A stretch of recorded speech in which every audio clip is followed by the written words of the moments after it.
భారత ఉపరాష్ట్రపతి జగదీప్ ధన్ఖడ్ అస్వస్థతకు గురయ్యారు. అర్ధరాత్రి 2 గంటల సమయంలో ఛాతీ నొప్పి రావడంతో ఎయిమ్స్ ఆసుపత్రిలో చేరారు. ధన్ఖడ్ ఎయిమ్స్లోని కార్డియాలజీ విభాగాధిపతి డాక్టర్ రాజీవ్ నారంగ్ ఆధ్వర్యంలో క్రిటికల్ కేర్ యూనిట్లో చికిత్స అందిస్తున్నారు.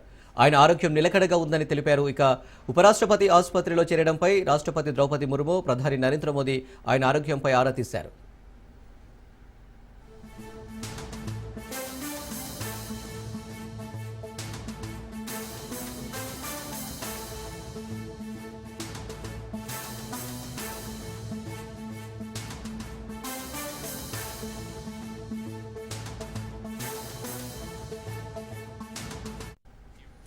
భారత ఉపరాష్ట్రపతి జగదీప్ ధన్ఖడ్ అస్వస్థతకు గురయ్యారు. అర్ధరాత్రి 2 గంటల సమయంలో ఛాతీ నొప్పి రావడంతో ఎయిమ్స్ ఆసుపత్రిలో చేరారు. ధన్ఖడ్ ఎయిమ్స్లోని కార్డియాలజీ విభాగాధిపతి డాక్టర్ రాజీవ్ నారంగ్ ఆధ్వర్యంలో క్రిటికల్ కేర్ యూనిట్లో చికిత్స అందిస్తున్నారు. ఆయన ఆరోగ్యం నిలకడగా ఉందని తెలిపారు. ఇక ఉపరాష్ట్రపతి ఆసుపత్రిలో చేరడంపై రాష్ట్రపతి ద్రౌపది ముర్ము, ప్రధాని నరేంద్ర మోదీ ఆయన ఆరోగ్యంపై ఆరా తీశారు.